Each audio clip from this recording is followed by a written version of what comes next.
హరిచే హరిచే నీవు విసృష్టమైచనంగ మున్నాలించి నీ ధారలంధరణిన్వ్రాలుట నికమంచు మునుపే దైత్యేశ్వర వ్రాతముల్ శిరముల్ పాదములున్ భుజోరుయుగమున్ చేతుల్ నిజాంగంబుల అప్పొడరంగన్ ప్రాణ సమీరముల్వడలు నీ యుద్ధంబులన్ చక్రమా. అంత తమాషా ఉంది చూడండి. హరిచే నీవు విసృష్టమై చనంగా మున్ను ఆలించి నువ్వు ఆ స్వామి యొక్క ఆ చేతి నుంచి నువ్వు బయటకు వస్తావు అనుకో, వచ్చి ఆయన ఆజ్ఞచేత వస్తావు. వస్తుంటే మున్నే ఆలించి నిన్నే చూస్తారు.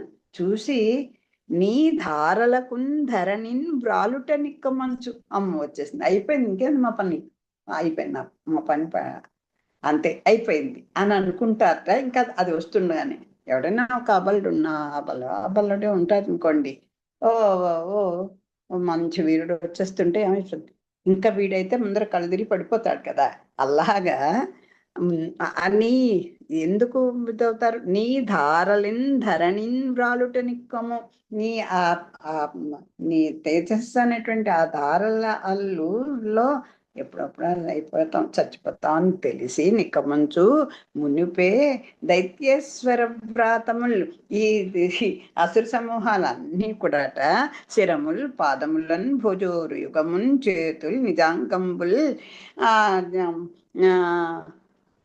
పొడ్డరగన్ ప్రాణ సమీరముల్ బడలు, ఇవన్నీ కూడా చేతులు పడిపోతాయట, చేతులు కట్ అయిపోతాయట, పాదాలు ఎక్కడెక్కడ పాటలు ఎక్కడెక్కడ ఊరికే ఆ పేరుకుంటాయి తప్ప ఎక్కడికక్కడ అన్నీ విరిగి పడిపోతాయట, నిర్వీర్యం అయిపోయి పడిపోతారట.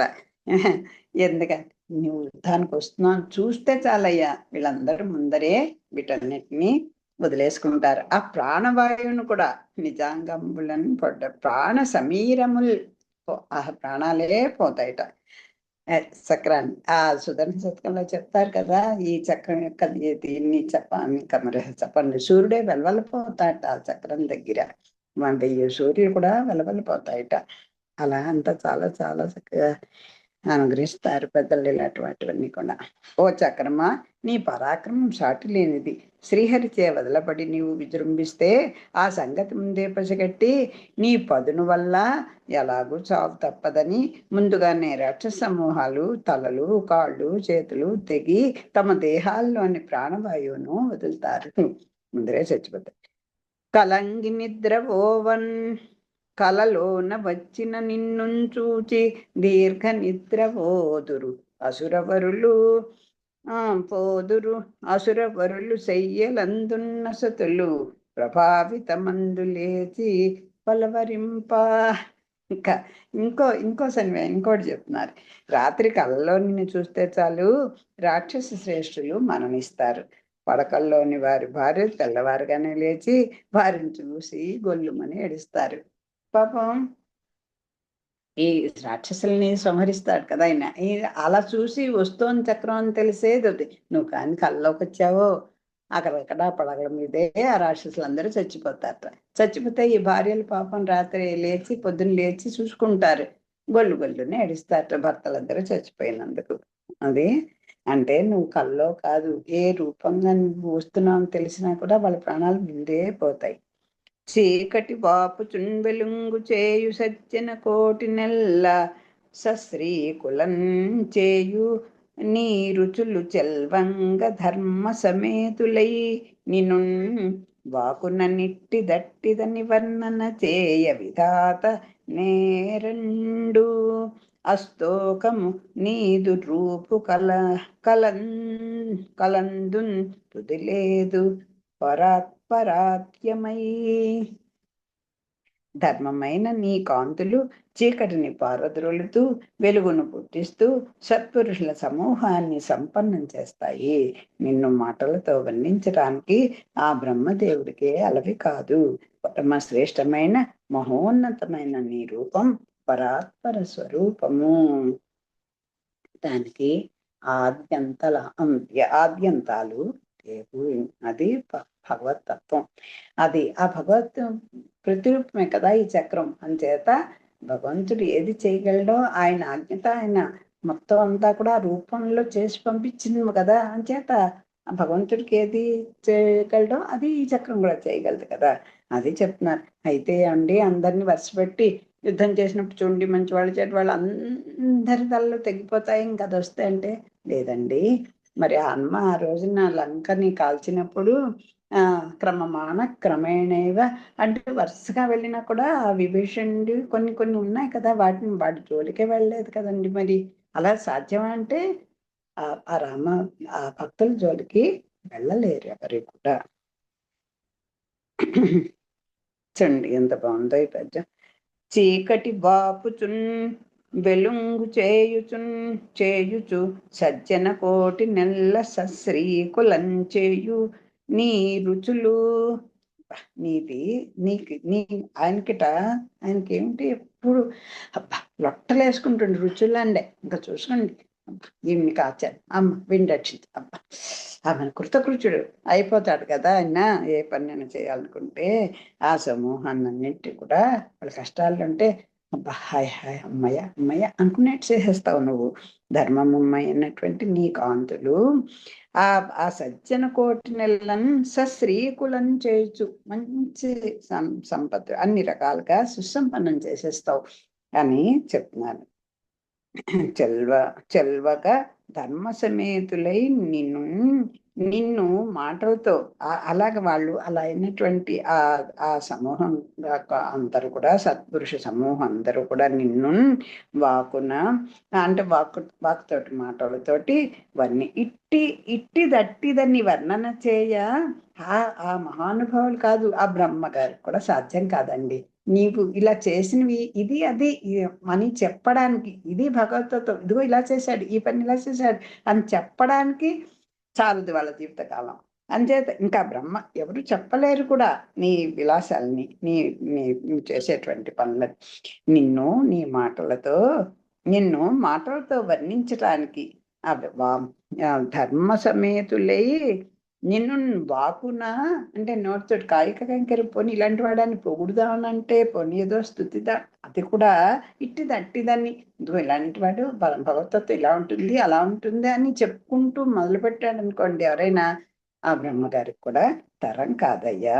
పరమ శ్రేష్టమైన మనకి ఎందుకు చేయలేరు? నేరడు స్తోకము నీదు రూపు కలదు తుది అంతము లేదు.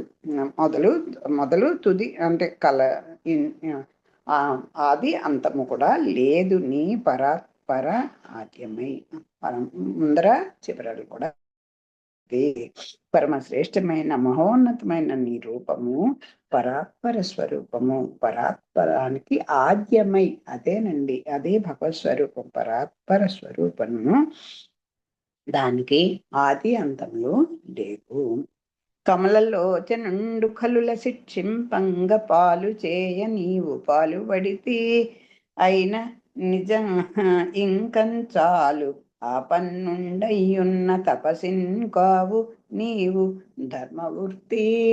సరే, నువ్వు ఆ కమలలోచనుండు కలులను శిక్షింపంగా పాలు చేయ శిక్షింపంగన్ పాలు చేయ నీవు పాలు పడితివి ఇంకా పడితివి అయినా ఇంకంచాలు ఆపన్నుండయున్న ఈ తపస్సుని కావము నీవు ధర్మవృత్తి. ఇదిగో ధర్మమైన నీకు తెలుసు కదా, ఎవరైనా శరణాగతి చేశారంటే వాడు ఎంత దుష్టుడైనా కాపాడడం అనేది ఆ కమలలోచనకే చెల్లింది. ఆయన వ్రతమే అదని చెప్పుకున్నాడు కదా. అంచేత నువ్వు కూడా తల్లి, నువ్వు అని చెప్పా ఆ స్వామి ఆజ్ఞ మేరకు నువ్వు చేస్తున్నావు, నీ పని నువ్వు చేస్తావు, నీ తప్పేం కాదు. విష్ణువు దుష్టులను శిక్షించడానికి పంపగా నీవు ఆ పనికి పూనుకున్నావు. ఇక చాలు, ఆపదకు చిక్కిన ఆ తాపసుని ధర్మమైన నడవడితో కాపాడు అని ఆ సుదర్శన చక్రాన్ని వేడుకుంటున్నాడు అంబరీషుడు. అని వినుతించి కేలు దమ్మిన్ అని విన్నతించి కేలున్ తమ్మిదోయి నొసలను ప్రసంగించి ఇట్లనియే అని పొగిడాట. అలా నుతించి అంబరీషుడు తామరల వంటి తన చేతులను కేలు దమ్మి అంటే తామర పువ్వుల వంటి తామరల వంటి తన చేతులను నొసట చేర్చి ఇట్లా అన్నాడు. నే నమస్కరింతు ఇంద్రసాత్రవధూమా ధూమకేతువునకు ధర్మసేతువునకు విమల రూపమునకు విశ్వదీపమునకు చక్రమునకు గుప్త చక్రమునకు అని ఇలా చేతులు రెండు జోడించాటండి అంబరీషుడు. నేను నమస్కరించి ప్రార్థిస్తున్నాను, నా ప్రార్థనని మన్నించి ఇదిగో ఇతని శరణాగతి రేచినటువంటి ఈ దుర్వాస మహర్షిని రక్షించుతండి అని ఆ చక్రాన్ని చేతులెత్తి మొక్కుకుంటున్నాడు. నీకు చేతులెత్తి నమస్కారం చేస్తాను అని చెప్తున్నాడు. ఇంద్రుని శత్రువులైనటువంటి ఇంద్రశాత్రువులు అంటే ఇంద్రునికి శత్రులైనటువంటి రాక్షసులు కదా. ఇంద్రుని శత్రులైనటువంటి రాక్షసులకు ధర్మసేతువునకు ముచ్చు సూచకమైనటువంటి ధూమకేతువు ధర్మ రూపమైనటువంటి సేతువు. నువ్వు ఎలాంటి వాళ్ళకి? ఆ రాక్షసులకు నువ్వు ముచ్చు సూచకమైనటువంటి ధూమకేతువు లాంటి వాడివి.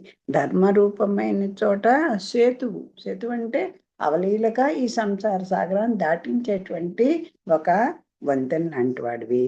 పరిశుద్ధ స్వరూపుడివి విమల. నేను నమస్కరిస్తున్నాను. ఎలాంటి వాడివి నువ్వు? ఇంద్రశాస్త్ర ధూమకేతువు. తర్వాత ఇంకా ధర్మస్వరూపులైనటువంటి వాళ్ళకి ధర్మానికి ధర్మబద్ధులైన వాళ్ళకి సేతువు వంటి వాడివి. విమల రూపమునకు విశ్వదీపమునకును నీవు పరిశుద్ధమైన స్వరూపం కలవాడివి. విశ్వానికి వెలుగు నువ్వయ్యా. ఇంద్రుని కాపాడే సుదర్శన చక్రాన్ని దీపకునకు అటువంటి చక్రమునకు గుప్త చక్రమునకు అలా ఇంద్రుని కాపాడేటువంటి సుదర్శన చక్రానికి నేను నమస్కరిస్తున్నాను అంటున్నారు. అని మరియు ఇట్లనియే విహిత ధర్మమందు విహరింతునేనియు ఇష్టమైన ద్రవ్యమిత్తునేని ధరణి సురుండు మాకు దైవతంబగునేని విపురునకు శుభంబు వెలయుగాక. ఇంకా ఆ తల్లి చూడండి, సీతం తల్లి ఆ ఆంజనేయస్వామికి ఆ మంటల్లో ఆ తొక్క కాలిపోతుంటే ఏం తాపం పొందుతున్నాడు అని సీతోభవ హనుమత నేనే కనుక పతివ్రతనైతే, నేనే కనుక రాముడిని ప్రేమించినట్టయితే, నేనే కనుక మనసారా ఎన్నో బొట్లు పెట్టుకొని చేస్తుంది. అలాగే ధర్మాత్మ సత్యసంధస్య రాము దాశరథి. నేను కనుక సత్యసంధుడిని అయితే ఇదైతే నా బాణము ఆ రావణాసుని యొక్క కుమారుడిని ఆ రావణుని యొక్క తలని ఖండించాలి అని అలా ప్రతిజ్ఞ చేసుకున్నట్టుగా తన యొక్క ఆ భగవత్ తత్వం నిజంగా నేను ఎరిగిన వాడు అయితే, నేను నిజంగా భక్తుడిని అయితే అనుకుంటూ ఈయన కూడా ఆ శరణాగతిని రక్షించడానికి తను పణంగా పెట్టుకుంటున్నాడు అని స్తుతించి ఇట్లా అనుకుంటున్నాడు. విహిత ధర్మమందు విహరింతు నేనియు. ఇదిగో ఏదో కర్తవ్యాన్ని వదిలేసి పారిపోయిన వాళ్ళకి ఇవన్నీ చెల్లవు.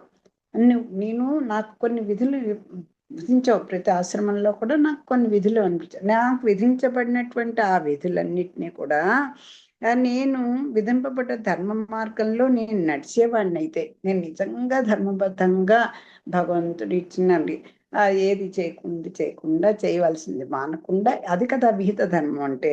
అంచేత అలాంటి వాడిని కనుక నేను నిజంగా ధర్మబద్ధంగా అలా నడిచేవాడిని అయితే ఇష్టమైన ద్రవ్యమిత్తునేని.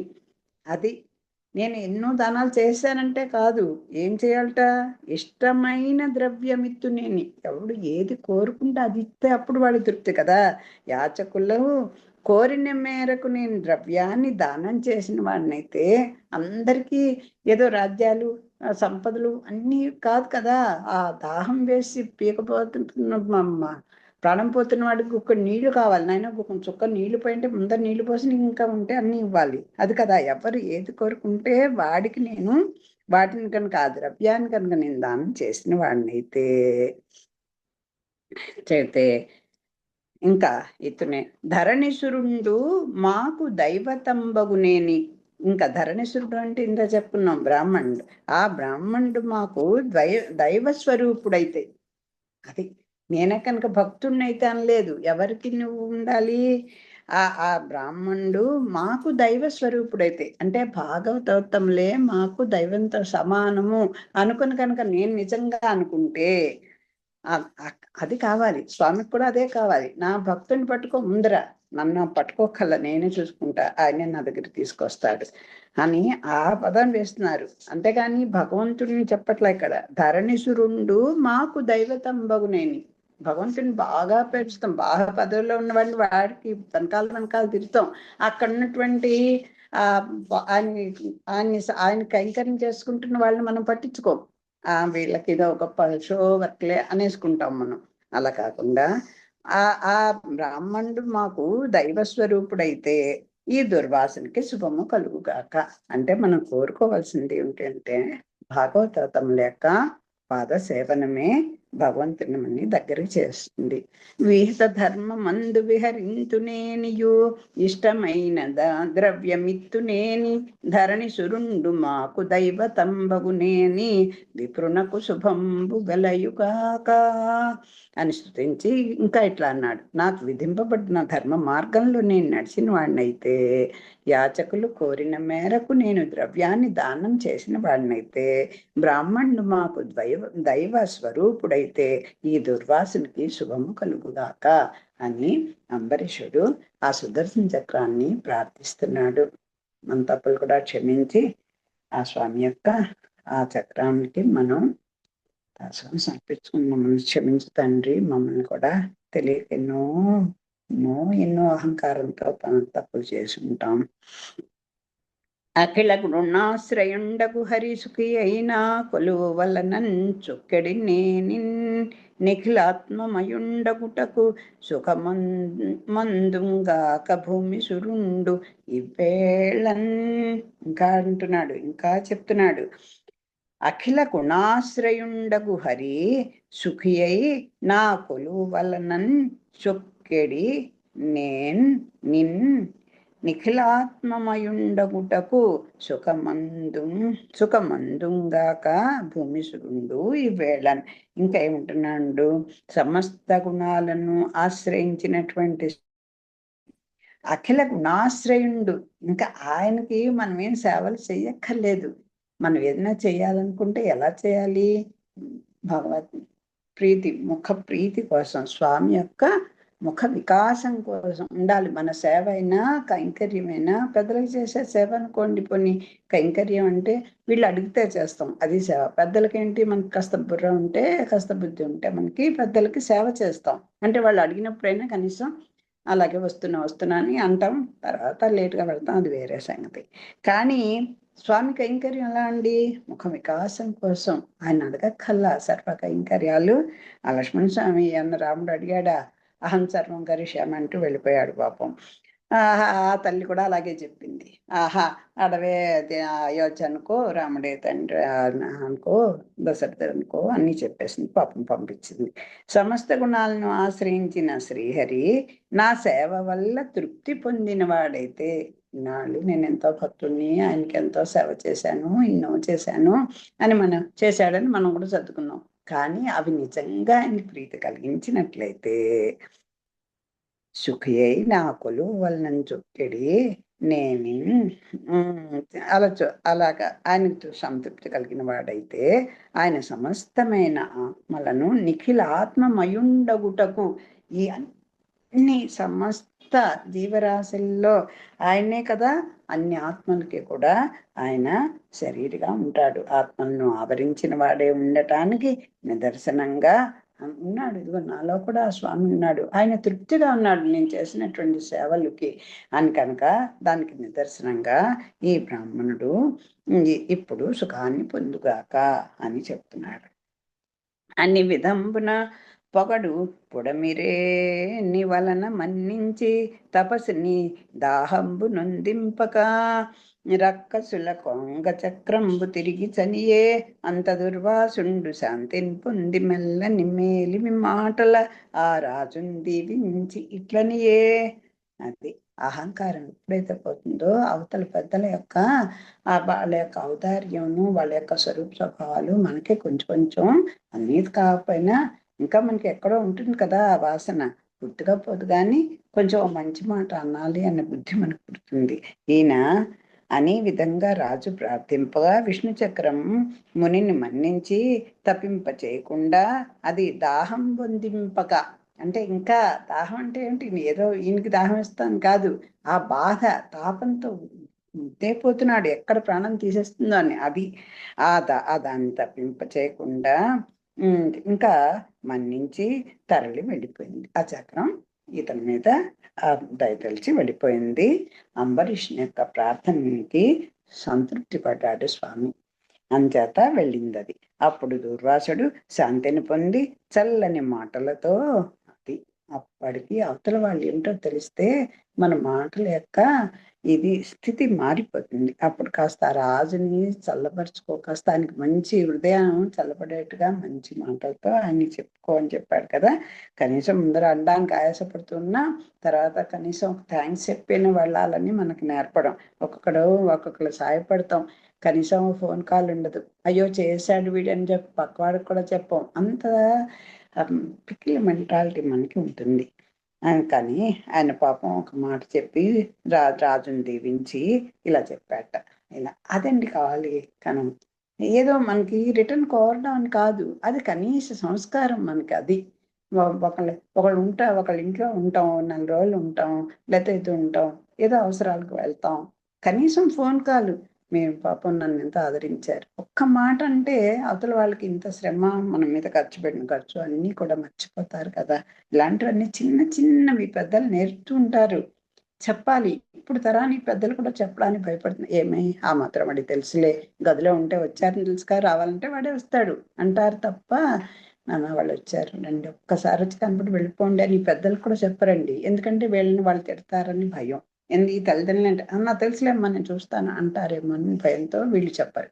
వెనుక చెప్పాలండి. అది మరి నరనాథోత్తమ మేలు చేసితి కదా నా తప్పున్మన్నించి శ్రీహరి పాదాబ్జములింత ముట్టన్ కొలితే ఆశ్చర్యమౌ నిన్ను చో నరుదండ్రే నినుబోటి సాధువులకు తానై ఇచ్చుటల్ కాచుటల్ చొదిరిన్ నైజ గుణంబులై సరసవచ్చున్గాదే మిత్రాకృతిన్.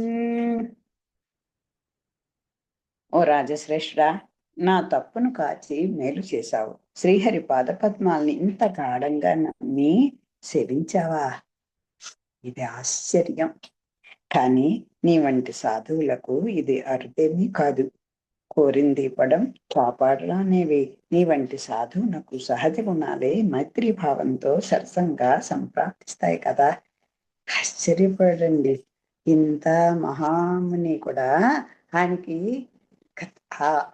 ఈ అవతల ఆయన యొక్క ప్రజ్ఞని పొగడకుండా ఉండలేకపోయాడు అంతే. ఏమిటి, నువ్వు ఇంత గాఢంగా ఆ శ్రీహరి యొక్క పాదపద్మాల్ని ఇంత గాఢంగా ప్రేమిస్తావా? ఎంత ధైర్యం ఉండాలండి. ఎవడు కూడా నేను చేసింది కరెక్ట్ అయితే, నేను నిజంగా మనస్ఫూర్తిగా నిన్ను సేవించినట్టయితే, అంటే అంత అంత పర్ఫెక్షన్ మనలో ఉందని అంత నమ్మేటువంటి, ఏదో తప్పు చేస్తాం మానవుడు అన్నాక, ఈయన కూడా మామూలు మనలాంటి రాజే కదా, ఎంత భక్తుడైనా ఎంత ధైర్యంగా చెప్పాడు చూడండి. అంటే స్వామి ఇంకా 100 కాదు, ఎన్ని 500% వేస్తాడేమో మరి తెలీదు. ఎంత ధైర్యం, ఎంత ధైర్యం, అలా ఒట్లు పెట్టా, నేను నా మీద బట్టి వేస్తావా అంటే, నేను నిజంగా మనం పర్ఫెక్ట్ మనసుతో చేస్తే ఏదైనా దోషాలున్నా స్వామి కూడా పట్టించుకోడు కదా. అది ధైర్యం భక్తులకి. అంచేత నువ్వు ఏమంటున్నాడు, శ్రీహరి పాదపద్మాలను ఇంత గాఢంగా నమ్మి సేవించావా? ఇది ఆశ్చర్యం. అబ్బా, ఇలాంటి ప్రతిజ్ఞలు చేస్తే ఆ చక్రం అలా ఆగిపోయి వెళ్ళిపోయింది అంటే, నీకు నాన్న నీకు తలవంచి దాసం పెడుతున్నాను చూసారా, నరనాథోత్తమ, మేలు చేసితివి కదా, నా తప్పును మన్నించి. ముందర మనం తప్పు చేసామని తెలుసుకుంటే అవతల వాళ్ళు మన్నించడం సేపండి. అది అది ఒప్పుకోగలిగాడు. శ్రీహరి పాదార్జములు ఇంత ముట్టను కొలుతువే. నీ అంతగా ప్రేమించావా స్వామి యొక్క శ్రీచరణాలను, అంతగా ఆశ్రయించావా? ఆశ్చర్యమో, ఎంత ఆశ్చర్యమవుతుంది. ఎన్నుచో నరేన్ నరుదండ్రే నిన్ను కోటి సాధువులకు, అసలు నిన్ను ఇట్లాంటి రాజులు ఉంటారా అని చెప్పి కొంచెం ఆశ్చర్య వేసిన, నిన్ను బోటి సాధువులకు తానే ఇచ్చుటల్ కాచుటల్ సొదిరిన్ నైజ గుణంబులై సరసవచ్చును కాదే. అయినా అదంత ఆశ్చర్యం ఉందిలే. నువ్వు అసలు సజ్జనుడివి, సాధుడివి. ఆ సత్వగుణం ఉన్నవాడికి, ఆ ఉదార భావం ఉన్నవాడికి, ఆ దయాస్వరూపుడైన వాడికి, అంత ఓర్పు కలిగిన వాడికి, భగవంతుని మీద భాగవత భక్తుల మీద అంత విశ్వాసం కలవాడికి ఇవన్నీ ఎంతటి పాటి? అవి నీ సహజ గుణాలే, సహజంగా వచ్చేస్తాయి అవి. అందుచేత ఆయన సాధువులకు చెప్పాలా? చూడండి, హనుమంతుడు సముద్రాన్ని దాటాడు అని చెప్పి ఆయన మహాత్ములకు దుష్కరమైన కార్యం ఏముంటుందిలే అని చెప్తారు. చూడండి, ఈ అలంకారాల్లో అర్థాంతర్య సామాన్యాన్ని విశేషం చేత, విశేషాన్ని సామాన్యం చేత సమర్థించి చెప్పడమే. మహాత్ములకు హనుమంతుడు సముద్రాన్ని దాటేసేట అనడం సామాన్య వాక్యం. అయినా ఆయనకి అదేమన్నా దుష్కరమైన పని అనడం అనేది విశేషార్థంతో దాన్ని సమర్థించటం. అలా ఉంది ఇక్కడ. కానీ నీ వంటి సాధువులకు ఇది అరుదేమీ కాదు. కోరింది ఇవ్వడం, కాపాడడం అనేవి నీ వంటి సాధువునకు సహజమైన గుణాలే. మైత్రీభావంతో సరసంగా సంప్రాప్తించాయి. వాటంతటవే నీతో స్నేహం చేయడానికి వచ్చేసాయ్యా. నీ గుణాలు వేరు, నువ్వు వేరు కాదు. అంచేత నీకు ఇది సహజమే. అదేంటి, సాధువులకు సహజమైనదే కదా అని చక్కని సుభాషితాల్లో చక్కని పద్యం ఉంటుంది. చెప్తాను, గుర్తు రాదు. అదీను కాక, ఒక మాట ఎవ్వని పేరు కర్ణములలో వయ్యారమై సోకినన్ సకలాకంబులు పల్లటిల్లి తొలంగున్ సంభ్రాంతితోన్ అట్టి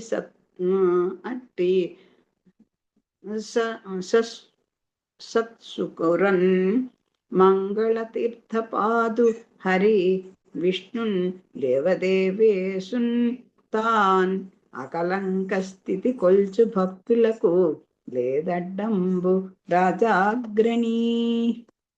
అక్కడి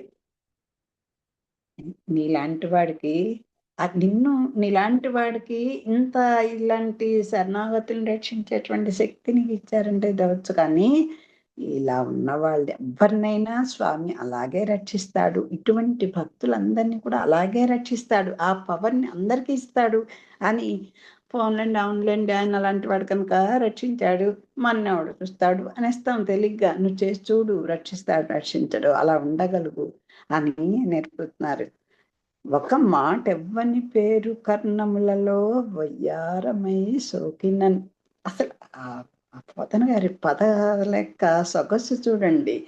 అదిట ఆ స్వామి యొక్క ఒక్క అని ఒక వయ్యారంగా ఒక అందమైనటువంటి స్త్రీ వచ్చి ఒక్కసారి మన్ని ఇలా తగిలితే ఎంత ఒళ్ళు పులకరించైపోతుందో, అలాగ ఒక మంచి మాట ఇంకా కర్ణంలలో వయ్యారమై సోకిన, ఇంకా సోకిందా లేదా అన్నట్టుగా అలా వస్తే సకలాకంబులు పల్లటిల్లి తొలంగున్ సంభ్రాంతితో, ఇంకా మనం చేసిన పాపాలన్నీ కూడా పోతాయి కదా. ఒక్కసారి ఆ భగవన్ నామము లేకపోతే పెద్దల యొక్క శ్రీ సూక్తిలో ఏదో ఆ భాగవతత్వంలో ఏదో ఒకటి చిన్న మాట చెవిని సోకిందో లేదో నువ్వు వినాలని చెవు పెట్టాలి. కానీ ఒకసారి చెవి అలా అటు పెట్టు, వయ్యారంగా అదే వచ్చి నిన్నొకసారి తాకిందంటే నీ పాపాలన్నీ పోతాయి కదా. అట్టి సస్సుకరుణ్, అది మంచి బుద్ధి కలిగిన వాళ్ళకి సకల మిగిలినటువంటి తీర్థాలని, మంగళ తీర్థపాదున్ హరిన్ విష్ణున్ దేవదేవేశుండు, హరి విష్ణువు ఆ మంగళ తీర్థపాదును ఆ గంగా నది ఉద్భవ కదా ఆయన పాదాల్లో పుట్టినటువంటి పావనమైనటువంటి దానికి స్థానమైనటువంటి వాడు విష్ణువు, అంతటా వ్యాపించిన వాడు, హరి పాపాలను పోగొట్టేటువంటి వాడు, దేవదేవుడు అయినటువంటి వాడు తనంతట తనే అకలంక స్థితి కొల్చు భక్తులకు అలాంటి స్వామిని కనుక కొలిచేటువంటి వాళ్ళకి అది అకలంక స్థితి బుద్ధిని కొల్చు. టెస్ట్ చేద్దామని కొలిచిన వాడికి పలకడండి, ఇవన్నీ ఇవ్వలేడు. అకలంక స్థితి ఏ స్థితిని కొలుచు భక్తులకు ఇంకా ఆ సబర్ లాంటి విశ్వాసం పెట్టుకోవాలి. ఇదిగో ఇలాంటి మహాభక్తుల యొక్క ప్రవర్తనని మనం ఒక బాటగా పెట్టుకోవాలి. పెద్దల యొక్క శ్రీసూక్తులు వినాలి, మనకు శక్తి ఉంటే చదువుకోవాలి, అనాలి, వినాలి, తలవాలి. ఇలాగా అందులో కనుక రుజుత్వంతో ఉండి ఇంకా దాని మీద విశ్వాసంతో ఉంటే అలా ఆ నిష్కళంకమైనటువంటి భక్తితో కనుక బుద్ధితో, ఆ బుద్ధి చాలే, ఆ భక్త కలేదు ముందర ఆ బుద్ధి మనస్సు నిర్మలంగా పెట్టుకుని ఏదో మనసులో పెట్టుకుని ఏదో గొప్ప కోసమనో దీనికోసమో దాని మీద విశ్వాసం లేకుండా దాని మీద ఇష్టం లేకుండా ఏదో చేసి చూద్దాంలే అనుకుని చేసావంటే నువ్వే నాశనం అయిపోతావు. నిష్కళంక బుద్ధితో కనుక నువ్వు ఆ భక్తి స్వామిని సేవించేటటువంటి భక్తులకు ఇంకా అడ్డమే ఉంటుందిలే అని చెప్తున్నారు దుర్వాసుడు అంతటి వాడు అంబరీష్ తోటి. ఒక మాట ఎవ్వని పేరు కర్ణములలో వయ్యారమై సోకినన్ సకలాఘంబులు పల్లెటిల్లి తొలంగున్ సంభ్రాంతితోన్ అట్టి సత్సుకరున్ మంగళ తీర్థపాదు హరి విష్ణున్ దేవదేవేశున్ తాన్ అకలంక స్థితి కొల్చు భక్తులకు లేదడ్డంబు రాజాగ్రణి. రాజశ్రేష్ఠుడా, ఇంకా చెప్పాలా నాయన? అంతేకాదు ఓ రాజా, ఒక్క మారు ఎవని పేరు చెవుల సోకగానే సమస్త పాపాలు పటాపంచలైపోతాయో అటువంటి భక్త సులభుడు మంగళ అది సుకరుణ్ అంటే సులభుడు అంటే మనకి మన చేతిలో మనిషి అంటాను చూసారా, ఉసిరిక పండు, అదే చేతిలో ఉన్నటువంటి ఉసిరిక పండు అంటారు. ఇదే పదాన్ని మాకు కావాల్సినటువంటి ఒక బ్యాంక్ మేనేజర్ మా బంధువులు అండ్ వీళ్ళందరూ మన జేబులో మనుషులండి అని ఒక సందర్భంలో చెప్తారు. అలాగా ఆయన మా చేతిలో వాడు అయిపోతాడు. అందరి భక్తులకి పైన చెప్పుకున్నాడు కదా, ఒక గోవు వెంట వెళ్ళేటువంటి ఓ దొడలాగా వాళ్ళ వెనకాల ఉంటాన్ని. అటువంటి భక్త సులభుడు మంగళకరమైన తీర్థాన్ని పాదాల చింత కలిగిన వాడు అయినటువంటి విష్ణువును నిష్కళంక బుద్ధితో సేవించే భక్తులకు అడ్డమే లేదు. తప్పులోంగొని చక్రపావక దాహంబడన్ బాసి తో ఒప్పు భవద్దయారసమో నరేశ్వర ప్రాణముల్ చెప్ప మున్మును బోయి క్రమరం చేరే ధన్యుండనైతి నీకెప్పుడు శుభమేను శుభము నేను కోరెదన్ ఇంకన్ పోయదా భూవరా. నేను ఇంకా ఎప్పుడు కూడా నీకు ఇలా కాపాడినటువంటి నీకు ఎప్పుడు శుభమే కలుగుతుంది, ఇంకా నేను వెళ్ళిపోతాను, మాకు ఆజ్ఞ ఇవ్వాల్సింది అని ఆ దుర్వాసుడు ఈ అంబరీషుని కోరుతున్నాడు. అలా కోరుకుంటున్నాను నాయన. ఏం చేసావు నువ్వు రాజా? తప్పులోన్కొని నా తప్పులను లెక్కించక చక్రపావక దాహమున్ బడన్ పాసి నేను సుదర్శన చక్ర మంటల్లో పడిపోకుండా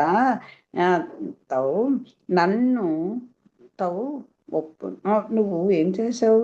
నేను ఆ సుదర్శన చక్ర యొక్క జ్వాలల్లో మసైపోకుండా నన్ను కాపాడావు.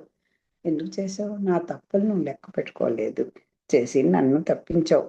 అంచేత ఒప్పు భవద్దయారసము నరేశ్వర, నీ కర్ణరసం నీకే తగయ్యా. ఎంత పాపినయ్యా నేను, ఎంతటి నాకు అన్నీ తెలిసిన అజ్ఞానిలాగా నేను ఎంతో నీ ఎందు అపరాధం చేశాను. కానీ నీ కరుణ ఉందే, నీకు ఆ దయారసం ఉందే, దాని అది నీకే చెల్లయ్యా, ఇంకెవరికి సాధ్యం కాదు. పోయిన ప్రాణాలు నరేశ్వర ప్రాణములు చెప్ప మున్మును పోయి క్రమ్మరన్ చేరే. అందన ప్రాణాలు పోయాయ్యా, ఇంకో మళ్ళీ తిరిగి వచ్చాయి అంటారు. చూడండి, సీతాకళ్యాణం అయిన తర్వాత ఆ దశరథ మహారాజు వీళ్ళందరూ తిరిగి వస్తుంటే అదేంటి పౌండ్రక ఆయన వస్తారు కదా, పరశురాముడు వచ్చేసి నేనే పౌండ్రక వస్తాడు, నేనే వస్తాను, నేనే రాముడు నువ్వెవడు అయ్యా అంటూ వచ్చేస్తాడు కదా. అప్పుడు ఆయన యొక్క గర్వాన్ని అనుస్తాడు. ఆయన్ని చూసి దీన్ని చూసి ఆ దశరథుడు ఇంకా మరి అమ్మయ్య నా ప్రాణాలు రామా, మళ్ళీ నేను చూసిన ప్రాణాన్ని బతికాను అంటాట. అప్పుడు చచ్చిపోయిన వాడితో సమానం, అంటే ప్రాణాలు లేవు, పోయాయి నా ప్రాణాలు, కానీ మళ్ళీ వచ్చాయి, నువ్వు అలా వచ్చేటి చేసావు. ప్రాణములు చెప్పన్ మున్మును పోయి క్రమ్మరని చేరే. నా ప్రాణాలు పోయాయి నాన్న, అమ్మయ్య ప్రాణం ఊపిరి వచ్చింది, ఇప్పుడు మళ్ళీ బతికాను, ధన్యుణ్ణయ్యాను, ధన్యుడన్ అయితే నీకెప్పుడు శుభమే శుభము నేను కోరిదా. నీవెప్పుడు కూడా చల్లగా సుఖంగా ఉండాలని నేను కోరుకుంటున్నాను, కలగాలని కోరుకుంటాను నాయన, ఇంకా పోయేదా నాయన, వెళ్ళొస్తాను గువరా అని చెప్పాడు. తప్పులోన్గొని చక్రపావక దాహం బడబాసి తో ఒప్పు ఒప్పు భవదయారసము నరేశ్వర ప్రాణముల్ చెప్పమున్మును పోయి క్రమ్మరంచేరే. ధన్యుడనైతి నీకెప్పుడు శుభమేను గోరెద, ఇంకన్ బోయద భూవరా. ఓ రాజా, నా తప్పులు లెక్కించక నేను సుదర్శన చక్రం మంటల్లో పడి మాడిపోకుండా నన్ను తప్పించావు. నీ కరుణరసం నీకే తగును. పోయిన ప్రాణాలు మళ్ళీ వచ్చాయి, ధన్యుణ్ణయ్యాను, నీకెప్పుడు శుభం కలగాలని కోరుకుంటున్నాను, ఇంకా వెళ్ళి వస్తాను